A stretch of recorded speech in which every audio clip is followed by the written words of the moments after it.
جناب صدر Donald Trump کو یکایک افغانستان اور اس کا فوجی اڈہ بگرام کیوں یاد آ گیا؟ صدر ٹرمپ کا یہ کہنا ہے کہ اگر یہ اڈہ امریکہ کے حوالے نہیں کیا جاتا تو افغانستان کے لیے برا بلکہ بہت برا ہو سکتا ہے۔ اس سے آخر ان کی کیا مراد ہے؟ کیا کسی حوالے سے یہ معاملہ پاکستان کے لیے باعث پریشانی یا تشویش بن سکتا ہے، وہ بھی ایسے وقت میں جب اسلام آباد اور کابل کے درمیان تعلقات میں کھچاؤ ہے؟ ویسے جہاں تک افغان طالبان کی بات ہے تو انہوں نے صدر ٹرمپ کے بگرام فوجی اڈے کے کنٹرول واپس لینے کے جو اعلان ہے اس کو مسترد کرتے ہوئے ان کو مشورہ دیا ہے کہ جی ماضی کی ناکام پالیسیاں دہرانے کے بجائے حقیقت پسندی پر مبنی پالیسی اختیار کی جائے۔ طالبان حکومت کے قطر میں سفیر سہیل شاہین صاحب نے کہا کہ جی اگر امریکہ اچھے سفارتی تعلقات، سرمایہ کاری اور تجارت چاہتا ہے تو خوش آمدید کہیں گے، لیکن اگر ان کا ارادہ کچھ اور ہے تو انہیں برطانوی دور سے لے کر امریکی حملے تک افغانستان کی تاریخ پڑھنی چاہیے۔ ایک طرف امریکہ کی دوبارہ افغانستان میں واپسی کی خواہش تو دوسری جانب امریکہ اپنے ہی اتحادیوں بشمول برطانیہ، فرانس، کینیڈا، آسٹریلیا اور پرتگال سے ناراض کہ انہوں نے فلسطینی ریاست کو کیوں تسلیم کیا۔ ان دونوں امور پر بات کرنے کے لیے ہمارے ساتھ موجود ہیں سردار مسعود خان صاحب، سابق صدر آزاد جموں و کشمیر اور سابق سفیر برائے امریکہ، چین اور اقوام متحدہ۔ بہت بہت شکریہ مسعود صاحب اپنا قیمتی وقت دینے کا۔ تو سب سے پہلے یہ بتائیے کہ بگرام کا اڈہ کیوں امریکہ کو اچانک یاد آ گیا؟ کیا افغانستان میں جو ان کی واپسی کی خواہش ہے حقیقت پسندانہ آپ کہیں گے اسے؟ دیکھیے، ایک تو یہ یکایک نہیں ہوا، اچانک نہیں ہوا۔ اس میں یہ ہے کہ امریکہ کے اور افغان طالبان کے رابطے رہے ہیں، بائیڈن ایڈمنسٹریشن کے دور بھی رہے تھے اور اس دوران بھی رہے ہیں۔ اچھا، اس میں یہ ہے کہ اس وقت جو ہے یہ جو اس وقت جو امریکہ کے خصوصی ایلچی تھے وہ ان کی کابینہ کے ارکان سے ملتے رہتے تھے، تو اس وجہ سے جو ہے یہ یکایک نہیں ہوا۔ جب ٹرمپ ایڈمنسٹریشن آئی تو ان کے تعلقات ایک دوسرے کی طرف جو ہے ریچ آؤٹ کرنے کی کوشش کی، کیونکہ دوحہ کوڈ بنیادی طور پر صدر ٹرمپ نے کروایا تھا، اور صدر ٹرمپ اسی وجہ سے کہتے ہیں کہ جب نکل رہے تھے تو باگرام نہیں دینا چاہیے تھا، یا کچھ اس طریقے سے جو ہے گریجول انداز میں کرنا چاہیے تھا کہ وہاں ہلاکتیں نہ ہوتی۔ جو لوگ مارے گئے تھے امریکی 13 امریکی مارے گئے تھے وہاں کابل کے ہوائی اڈے پہ، تو اس قسم کی ان کی تنقید رہتی ہے۔ تیسری تنقید ان کی یہ تھی کہ جو بائیڈن ایڈمنسٹریشن ہے وہ $7.5 بلین کا اسلحہ وہاں چھوڑ کے آئی ہے، جو کہ امریکہ کا بہترین اسلحہ ہے، اور وہ تو 85 بلین کہا کرتے تھے، لیکن جو ان کی رپورٹس ہیں مصدقہ اس کے مطابق $7.5 بلین ہے۔ اب سوال یہ پیدا ہوتا ہے، سوال یہ نہیں کہ انہوں نے یہ کیوں کہا، کیونکہ جو پس پردہ ملاقاتیں ہوئی اس میں سمجھتا ہوں کہ ایک اعتبار سے جو طالبان تھے ایک زمانے میں ہمیں کانڈویٹ کے طور پر استعمال کرتے تھے اور امریکہ سے مذاکرات کرنے کے لیے، پھر ہم نے ان کے براہ راست مذاکرات کروا دیے۔ پھر جب افغانستان میں حکومت قائم ہوئی تو ہم نے ایک ایکسٹینڈڈ ٹرائکا بنایا تھا افغانستان کے اوپر، جس میں روس اور امریکہ دونوں شامل تھے، روس، امریکہ، چین یہ شامل تھے، تاکہ کسی طریقے سے یہاں امن و سلامتی کی فضا قائم کی جائے، دہشت گردی کو ختم کیا جائے۔ دوحہ کا جو ایگریمنٹ تھا اس میں افغان طالبان نے یہ وعدہ کیا ہوا تھا کہ وہ یہ کسی بھی صورت میں افغان سرزمین کو دہشت گردی کے لیے استعمال نہیں ہونے دیں گے، لیکن اس کے برعکس آپ دیکھ رہے ہیں کہ وہاں داعش نے زور پکڑا اور تحریک طالبان پاکستان نے ہمارے اوپر حملہ کیا۔ سوال آپ کا یہ ہے کہ، اور میرے پاس بھی یہی سوال ہے کہ امریکہ نے یہ علل اعلان کیوں کہا کہ اگر وہ چین کے خلاف جاسوسی کرنا چاہتے ہیں جناب تو اس کو انہوں نے ایسے، یعنی مطلب ہے کہ جی اس کے بعد یعنی یہ ایک اعتبار سے چین کو جنگ کی دھمکی ہے کہ ہم یہاں بیٹھیں گے اور جارحانہ عزائم کے ساتھ بیٹھیں گے۔ تو یہ ہے کہ ان کا یہ مقصد یہ ہو سکتا ہے کہ میرا خیال ہے کہ نیوکلیئر ویپنز کی بجائے، جو کہتے ہیں کہ وہاں نیوکلیئر ویپنز بن رہے ہیں 1 گھنٹے کے فاصلے پہ، تو وہ اگر یہاں بیٹھ بھی جائیں تو اس کو تو نہیں روک سکتے، لیکن کیا اس کی وجہ سے وہ شنچیانگ میں حملہ کرنے چاہتے ہیں یا ٹبیٹ میں، یا تو یہ چیزیں واضح نہیں ہیں۔ اچھا، پاکستان دوسرا کے لیے یہ ہے، یہ بھی واضح نہیں ہے کہ کیا وہ حملہ کرنا چاہتے ہیں۔ ایک اور بات بھی جو آپ نے کہا کہ چین کے لیے جہاں پہ یقیناً ایک وہ ہے، پاکستان کے لیے چیلنجنگ صورتحال نہیں ہوگی، کیونکہ مطلب ہے ہمارا بھی نیوکلیئر پروگرام بہت سوں کو کھٹکتا ہے اگر آپ کے بازو میں امریکہ کس طرح سے بیٹھ جاتا ہے۔ جی جی بالکل، اگر انہیں نیوکلیئر پروگرامز کی نگرانی کرنی ہے تو اس وقت 3 ایسی نیوکلیئر ریاستیں ہیں جو یہاں موجود ہیں، ایک پاکستان، ہندوستان اور چین. تو یہ سارے کے سارے افغانستان کے قریب قریب ہیں. جو چین اور پاکستان ہے یہ براہ راست ہمسائے ہیں، اور ہندوستان تھوڑا سا دور ہے کیونکہ اس کے درمیان پاکستان کی ٹیریٹری ہے. تو میں صرف اسے نیوکلیئر نقطہ نظر سے نہیں دیکھ رہا. میرا مطلب ہے ہم نے جو ہے دہشت گردی کی بہت جنگ لڑی، اور اس کے بعد وہ جنگ ایک اعتبار سے ہمارے لیے تو بہت نقصان دہ رہی، لیکن بے نتیجہ اس وجہ سے رہی کہ دہشت گردی پاکستان کے لیے تو اب بھی جاری ہے. اور دوسرا یہ ہے کہ اس زمانے میں ہمیں بہت بڑا ریپوٹیشنل ڈیمیج ہوا تھا. ریپوٹیشنل ڈیمیج یہ تھا کہ بھئی پاکستان میں جنگ ہو رہی ہے، یہاں سرمایہ کاری نہیں کرنی چاہیے. آپ دیکھیے کہ اسی دور چین نے اور ہندوستان نے کتنی ترقی کی ہے، کیونکہ وہ کسی جنگ میں ملوث نہیں تھے. جنگ کی ایک قیمت ادا کرنی پڑتی ہے، بے شک آپ اس جنگ میں جیت جائیں، لیکن جیسے دوسری جنگ عظیم میں آپ نے دیکھا برطانیہ جنگ جیتا لیکن اپنی پوری ایمپائر ہار گیا. تو اسی طریقے سے پاکستان کو بھی پے در پے وار پڑے ہیں، اور اس کی وجہ سے اس کا نقصان ہوا ہے، whether it was in the 1980s or whether it is during the war on terror.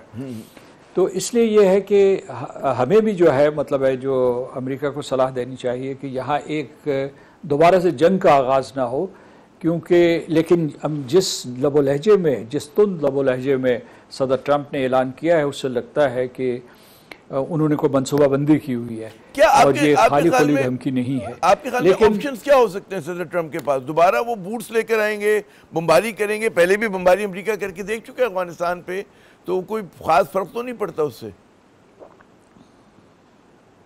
دیکھیے اس میں دیکھنا یہ پڑے گا کہ کہیں اسرائیل نے تو نہیں ان کو مشورہ دیا ہوا، یعنی انہوں نے بہکایا ہو چین کے حوالے سے. اور پھر اس کے بعد یہ ہے کہ جو نتنیاہو ہے وہ کوشش کرتے رہے کہ کسی طریقے سے عالمی جنگ چھڑ جائے، امریکہ جو ہے کسی جنگ میں کود پڑے.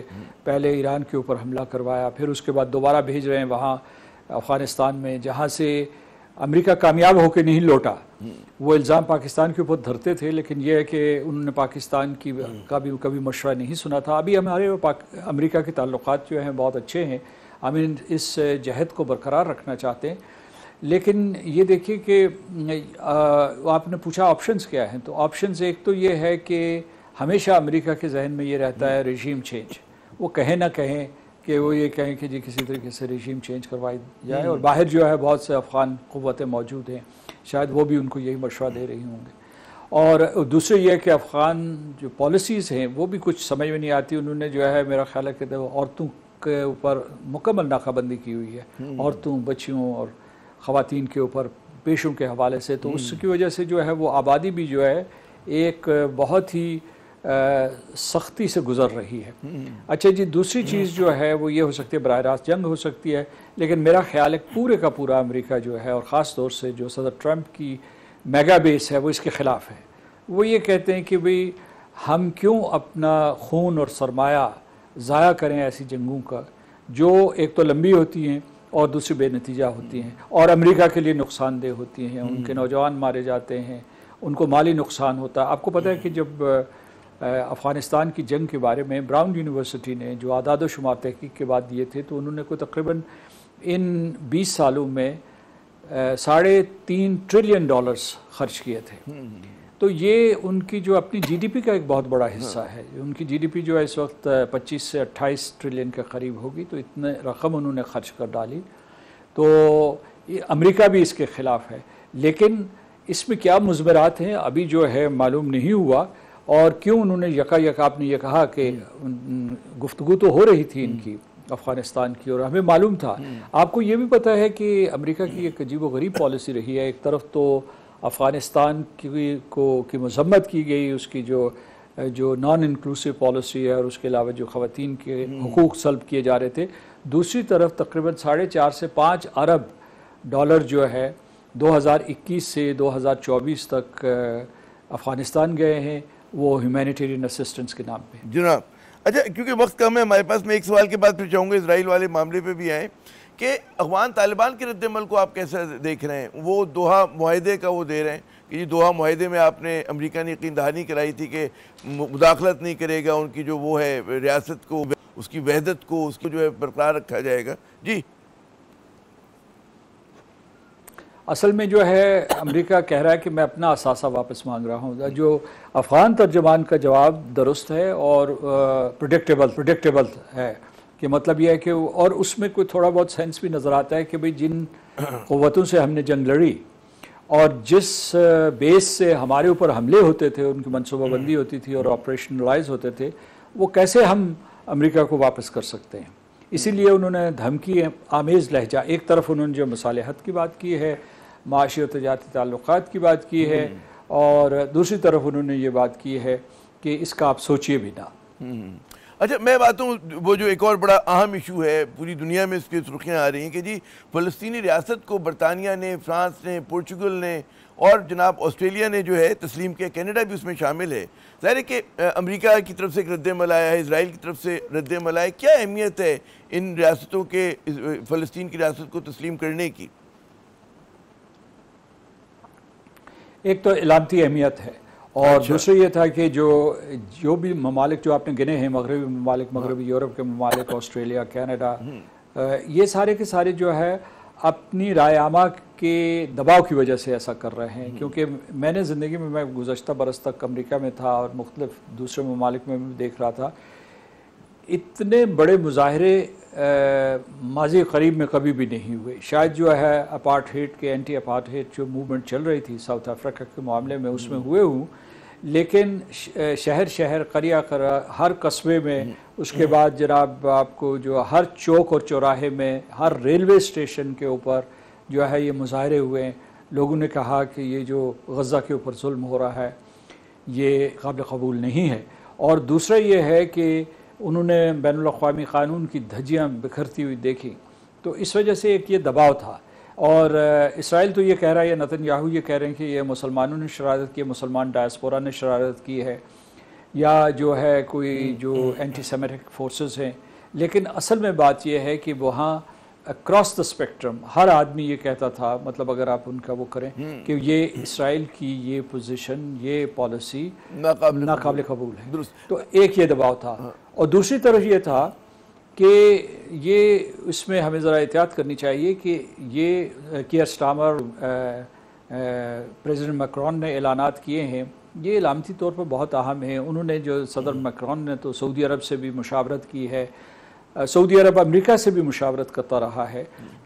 تو اس کے سلسلے میں ایک کنسنسس ہے، سوائے امریکہ کے، امریکہ جو فلسطین کو تسلیم کرنے یہ بتائیے کہ 150 سلسلے میں وہ جی میں یہ خطہ کلامی کہہ رہا ہوں کہ 150 کے قریب ممالک ہیں جو فلسطینی ریاست کو تسلیم کرتے ہیں، لیکن وہ کہتے ہیں نا عالمی رائے عامہ ایک طرف اور امریکہ اور اسرائیل ایک طرف. تو کیا کس کی حیثیت جو مطلب کس کا پلڑے کا وزن جو ہے وہ بھاری ہے؟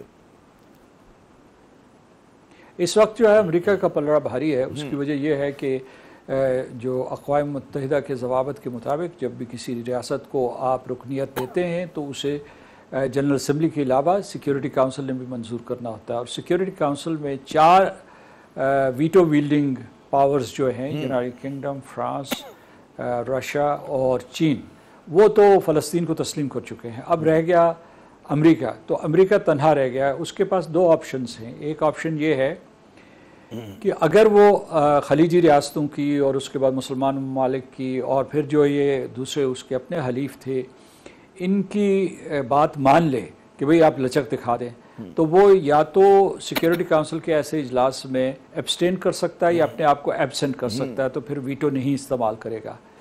یہ بیٹھ کے بھی وہ وہاں جو ہے اس کو بھی ایبسٹینشن سمجھا جائے گا، یعنی مطلب اگر وہ بیٹھا ہوا بھی ہے اس میں، اس ہال میں. تو ایک دوسرا یہ ہے کہ وہ ویٹو استعمال کر دے. اگر ویٹو استعمال کرے گا تو امریکہ کا پلڑا بھاری ہوگا. یہ جو 3/4 اکثریت ہے اقوام متحدہ کے ارکان کی، اس کی رائے دھری کی دھری رہ جائے گی، اور فلسطین کو پھر بھی باضابطہ طور پر ریاست کے طور پر تسلیم نہیں کیا جائے گا. لیکن اقوام متحدہ کے تسلیم نہ کرنے کی وجہ سے یہ مطلب نہیں ہے کہ فلسطین کی ریاست وجود میں نہیں آ سکتی. اصل میں مسئلہ جو ہے وہ عملی مسئلہ ہے، اور وہ عملی مسئلہ یہ ہے کہ اسرائیل نے اوور دا ڈیکیڈز اور particularly the past 2 or 3 years پوری ریاست کی سرزمین کو کاٹ پیٹ دیا ہے، اور اس میں جو ہے اس کی سرحدیں جو ہیں وہ معدوم کر دی ہیں. اس کے علاوہ یہ ہے کہ یہ دونوں علاقے، دونوں خطے، مغربی کنارہ اور غزہ جو ہے ایک دوسرے کے ساتھ منقطع ہیں، ان کا کوئی آپس میں رابطہ نہیں ہے، درمیان میں اسرائیلی ٹیریٹری ہے، اور خود جو مقبوضہ علاقے میں 7 لاکھ اسرائیلی رہتے ہیں اور ان کی الگ بستیاں ہیں، اور اب جو ہے وہ جو مشرقی یروشلم ہے اس کو منقطع کر رہے ہیں، یعنی ان کے ایک رنگ، ایک جو ہے 4 دیواری کھینچ رہے ہیں، جس کے ذریعے جو ہے اسے مقبوضہ علاقے سے کاٹ دیں گے، کیونکہ ہمارا جو مسلمانوں کا بین الاقوامی برادری کا ہمیشہ سے مطالبہ رہا ہے کہ جو فلسطین ریاست بنے وہ آزاد ہو، خود مختار ہو، متصل ہو، کنٹیگوس ٹیریٹری ہو، جڑی ہوئی ہو ایک دوسرے کے ساتھ، اور اس کے بعد یہ ہے کہ اس کو اپنے دفاع کا حق ہونا چاہیے۔ تو ابھی جو فارمولا بن رہا ہے بظاہر، اس میں نہ اسے دفاع کا حق ہے، نہ وہ متصل ہے، نہ وہ خود مختار ہے، نہ اس کے پاس اقتدار اعلیٰ ہے، نہ اس کے پاس فوج ہے۔ تو اس لیے یہ ہے کہ اس وقت جو میں یہ کہوں گا کہ مزید محنت کی ضرورت ہے، یعنی کیئر سٹارمر جو ہے، بہت بہت شکریہ ان کا، اور اس کے علاوہ جتنے بھی مغربی ممالک ہیں انہوں نے بہت لیپ آف فیتھ لیا ہے اور اس کی پذیرائی ہو رہی ہے، لیکن ان کو واقعی اگر وہ اس سلسلے میں سنجیدہ ہیں تو ان کو مزید محنت کرنی پڑے گی، اور امریکہ کو سیاسی حل ڈھونڈنا پڑے گا۔ امریکہ کو منانا بڑا کی ہے اس میں۔ بہت بہت شکریہ مسعود صاحب، آپ نے اپنا قیمتی وقت دیا، اور یہ جو محنت ہے ناظرین صرف جو ہے مغربی ممالک کو نہیں کرنی بلکہ مسلمان ممالک کو بھی کرنی ہے۔ جب تک وہ محنت نہیں کریں گے اور امریکہ بہادر کو قائل نہیں کریں گے، اس وقت تک جو فلسطینی ریاست کا خواب ہے وہ خواب ہی رہے گا۔ یہاں پہ ایک وقفہ لیتے ہیں، وقفے کے بعد جب دوبارہ حاضر ہوں گے تو کچھ کرکٹ کی سیاست پہ بات ہوتی ہے، ہمارے ساتھ رہیے گا۔ بھارت کے خلاف پاکستان ٹیم ہر بین الاقوامی ٹورنامنٹ میں کیوں تواتر کے ساتھ ناقص کارکردگی کا مظاہرہ کر رہی ہے؟ کرکٹ کی سیاست ایک طرف، لیکن ایشیا کپ میں بھارت نے اپنے دونوں میچز پاکستان کے خلاف جو ہیں بآسانی جیت لیے۔ یاد کریں کہ 2 سال پہلے بھارت میں ہونے والے ورلڈ کپ میں بھارتی ٹیم نے پاکستان کو 7 وکٹوں سے شکست دی تھی، جبکہ پچھلے برس جون میں نیو یارک میں T20 مقابلے میں بھی بھارت نے پاکستان کو 6 رن سے ہرایا تھا۔ اس سال مارچ میں ہونے والی چیمپئنز ٹرافی میں پاکستان میزبان تھا، مگر خراب کارکردگی کے باعث پہلے ہی راؤنڈ میں وہ باہر ہو گیا، جبکہ بھارت نے سارے میچز دبئی میں کھیلے اور ٹرافی جیت لی۔ دوسرا نقطہ یہ کہ کیا یہ تاثر درست ہے کہ جب سے محترم محسن نقوی صاحب فروری 2024 سے پاکستان کرکٹ بورڈ کے چیئرمین بنے ہیں، اس وقت سے پاکستان کرکٹ کا انحطاط تیز سے تیز تر ہو گیا ہے۔ محسن نقوی کیا واقعی PCB پر بوجھ بن گئے ہیں؟ کیا ٹیم پر تنقید کرنے کے بجائے پاکستان کرکٹ کے کرتا دھرتاؤں پر تنقید زیادہ بنتی ہے جو پاکستان کرکٹ کی بربادی کا سبب بن رہے ہیں؟ کیا وجہ ہے کہ ہمارے ملک میں پروفیشنل کی جگہ کھیلوں کی انتظامیہ میں بھی سیاسی تقرریاں کی جاتی ہیں؟ بات کرنے کے لیے ہمارے ساتھ موجود ہیں نعمان نیاز صاحب، کسی تعارف کے محتاج نہیں ہیں، اسپورٹس خصوصاً کرکٹ کے معروف تجزیہ کار اور تبصرہ نگار ہیں۔ بہت بہت شکریہ نعمان صاحب اپنا قیمتی وقت دینے کا۔ میں شروع کرتا ہوں جو بھارتی کپتان ہیں سوریہ کمار یادیو، ان کا کہنا ہے کہ جی پاکستان نے اب جو ہے پاکستان کوئی روایتی حریف نہیں رہا ہے، اگر ایک ٹیم مسلسل جیت رہی ہو تو یہ پھر رائیولری نہیں رہتی۔ یہ دعویٰ کتنا درست ہے؟ دیکھیں، though it is a bitter truth اور ہمیں شاید اچھا لگے گا نہیں، لیکن سوریہ کمار شاید ان کو تاریخ کا اندازہ نہیں تھا کہ ایک ٹائم تھا جب ہم انڈیا کو بآسانی ہراتے ہوتے تھے ایوری ڈے، اور کوئی کاؤنٹر پنچ وہ دیتے ہی نہیں تھے۔ دیٹ واز ان شارجہ جب CBFS سیریز ہوتی تھی۔ بٹ اگر آپ ICC ٹورنامنٹس دیکھیں، پہلی دفعہ جو ہے وہ شروع تو 1975 میں ہوا، پاکستان اور انڈیا کا ورلڈ کپ میں جو پہلا مقابلہ ہوا تھا، if you remember, so that was in 1980 نہیں ہوا ہی نہیں تھا 87 میں، بلکہ 92 میں وہ پاکستان ہار گیا تھا۔ سو پاکستان چاہے وہ white ball 50 over world cup تھے اور چاہے وہ T20s تھے، آپ ان سے متواتر ہارتے رہے۔ چیمپئنز ٹرافی میں ایک دفعہ جیتے، اور ایک دفعہ وہ جو T20 ورلڈ کپ 2007 تھا، اس میں ایک میچ جو وہ سپر بول اوور ہو گیا تھا، یعنی اس میں چلا گیا تھا۔ ادروائز ICC میں ہم کبھی بھی، یہ ایک عجیب سی بات ہے، from the very beginning we have not been able to overpower India. تو ابھی جو انہوں نے بات کی ہے وہ ریسنٹلی، کیونکہ اب کرکٹ بہت زیادہ ہو گئی ہے، ہر سال ICC ٹورنامنٹ ہو جاتا ہے، پھر ایشیا کپ ہو جاتا ہے، سو اس کی وجہ سے کیونکہ ہم کھیلتے بائیلیٹرل سیریز تو اب کھیلتے نہیں، تو اس کی اگر آپ دیکھیں تو اس میں تو شاید سوریہ کمار کی یہ بات میں وزن ہے کہ اب کوئی وہ ریولری رہی نہیں۔ لیکن اب عامر بھائی، جو کہ بہت لوگ کم جانتے ہوں گے کہ یہ جو ایشیا کپ ہے یہ شاید اس کا انعقاد ہی نہ ہوتا جو آپ کی پولیٹیکل اس وقت جیو پولیٹیکل حالات تھے، اور جس طرح انڈیا بینگ بیڈ لوزرز، وہ جو ملٹریلی ان کو شکست ہوئی جو 10 مئی 2025 کے بعد، اور جو ہاسٹیلٹی تھی اور جو بی جے پی کا نیریٹو تھا وہ کسی حد تک پٹ گیا، کہ کافی حد تک پٹ گیا. ان سائڈ وہاں پہ لوک سبھا میں بھی پرابلمز ہو گئیں کانگریس کے ساتھ ان کی، گلوبلی وہ آئسولیٹ ہوئے، تو شاید یہ ایشیا کپ نہ ہوتا. تو ابھی میں آپ کو کچھ جلدی سے کچھ فگرز بتاتا ہوں کہ یہ اس لیے ہوتا ہے کہ انڈیا پاکستان چاہے آن گراؤنڈ کمپٹیشن رہا ہے یا نہیں رہا، لیکن کرکٹ کی ایک جو ہے وہ وائٹ اکانومی ہے، ایک گرے اکانومی ہے، ایک بلیک اکانومی ہے، اور بہت ساری انویسٹمنٹس جو ہیں وہ انڈیا سے آتی ہیں آپ کی پروڈکشن میں بھی اور رائٹس ایکوزیشن میں بھی. تو ان کے یہ جو اکنامکس ہے اس کی وجہ سے انڈیا جو ہے وہ کمپیل ہوا کہ وہ کھیلے گا. اور آپ نے ابھی چیمپئنز ٹرافی کا ذکر کیا تھا، وہ ایک فضول سا میچ آپ کو لگے گا کہ پاکستان 1-1 ہار گیا تھا انڈیا سے دبئی میں ابھی ریسنٹلی جو ہوا تھا، تو اس میں بھی 2.73 جو ہے ملین لوگوں نے 27.3 ملین لوگوں نے بلکہ 273 ملین لوگوں نے دیکھا تھا وہ براڈ کاسٹ میں، اور 269 ملین لوگوں نے دیکھا تھا ڈیجیٹل پہ.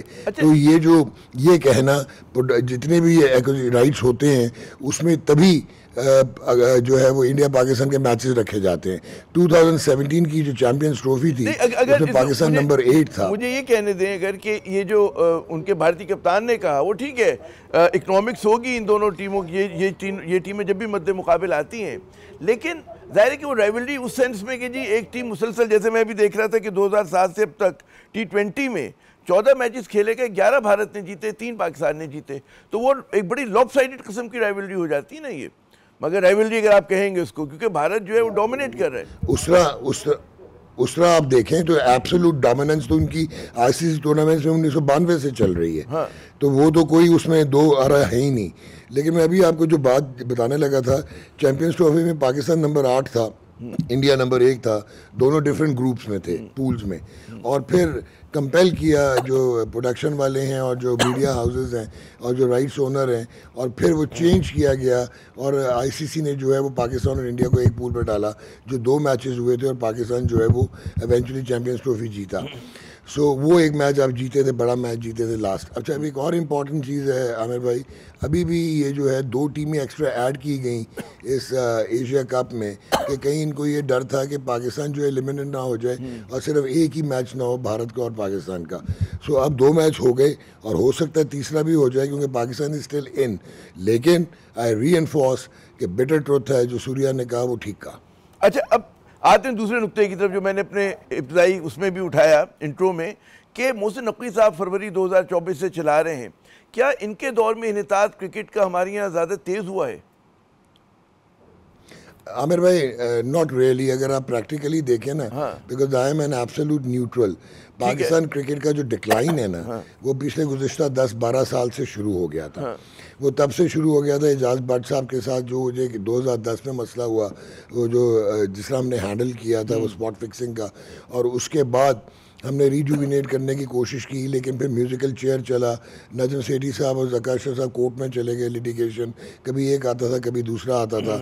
پھر جو ہے آپ کے آبویسلی انڈیا نے بائی لیٹرل سیریز کا جو کیا ہوا تھا وہ پرابلمز رہیں، اینڈ دین انفارچونیٹلی ارریلیونٹ لوگ آتے رہے، اور ناٹ اونلی کہ جو ٹاپ ٹیئر پہ ہوتا ہے بلکہ کرکٹ کی بیوروکریسی بھی جو ہے وہ کمپلیٹلی اور ماڈرن کرکٹ ایک انڈسٹری ہے جو کہ اب جس کی ڈائمینشنز ہی چینج ہو گئی ہیں اور یہاں پہ سپر اسپیشلسٹ لوگ چاہیے، تو وہ ہے نہیں. اب جیسے BCCI میں ایک پاتھ وے ہے جہاں سے لوگ آتے ہیں، وہ اپنی ایسوسیشن سے سرو کر کے اور پھر BCCI تک پہنچتے ہیں.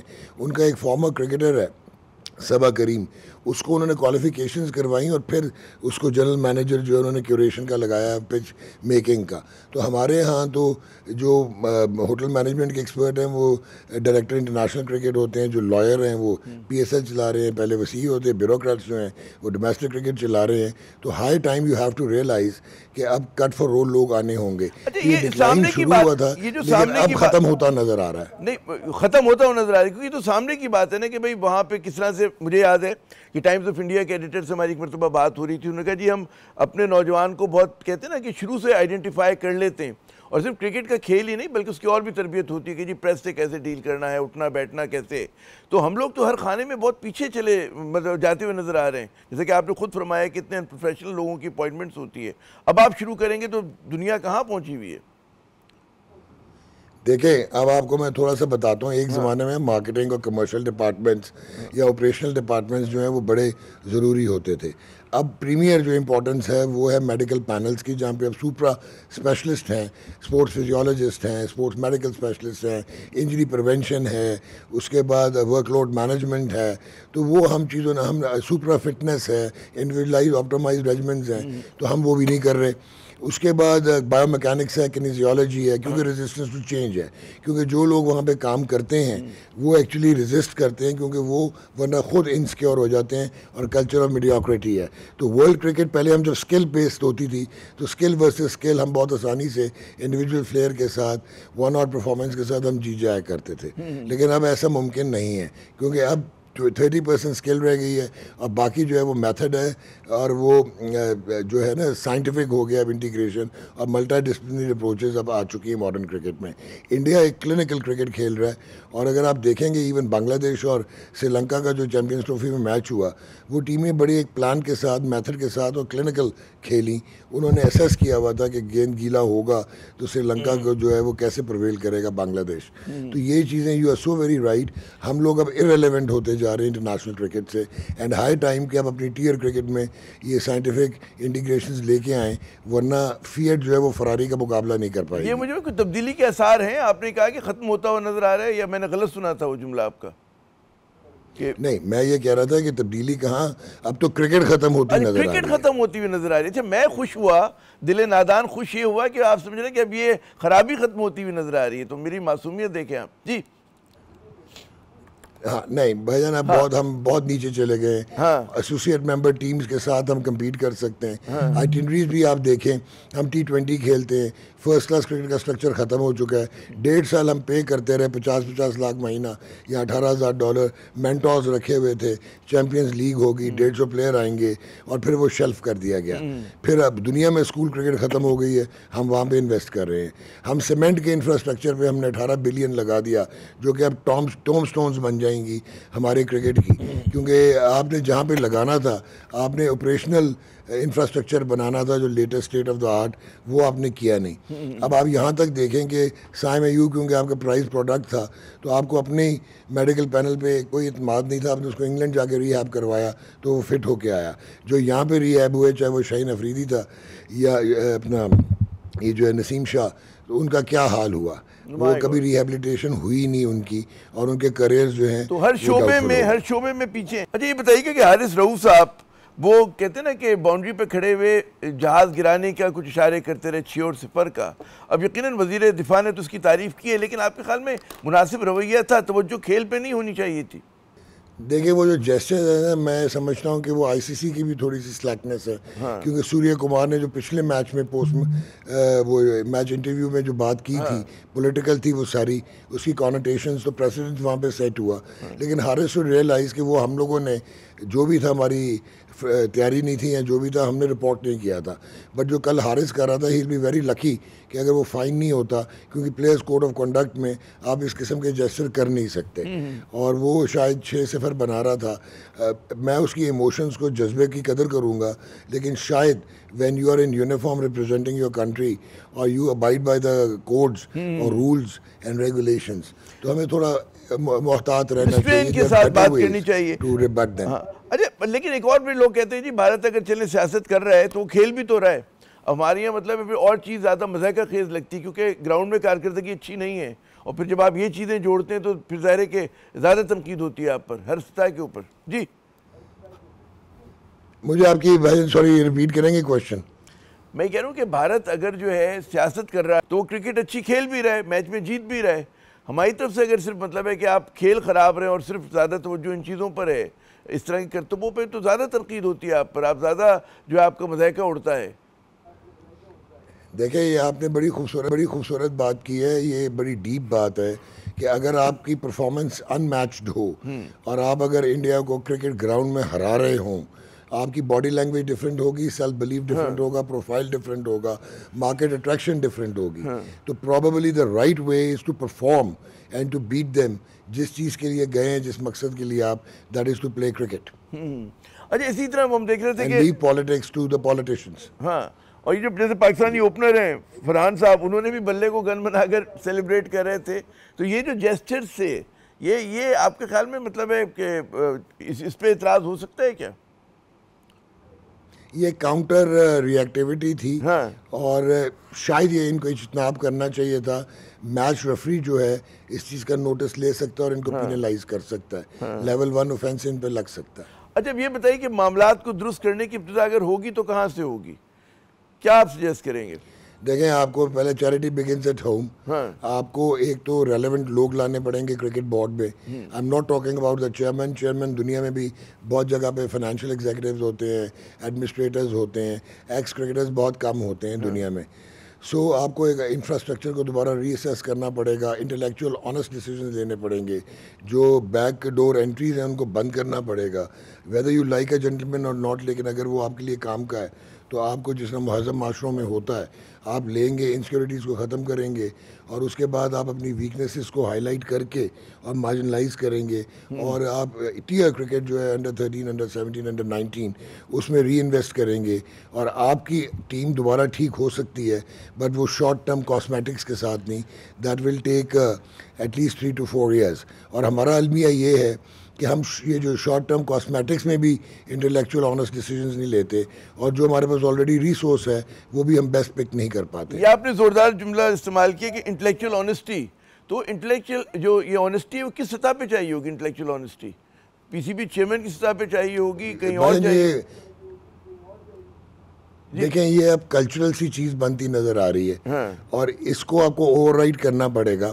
رادر میں یہ سمجھتا ہوں کہ محسن نقوی صاحب وہ چیئرمین تھے, مجھے بڑا ہوپ تھا کہ وہ بہت پاور بیکڈ ہیں, and he will be able to break the جو مونوپلائزیشن ہے جو 90s کے پلیئر ہیں.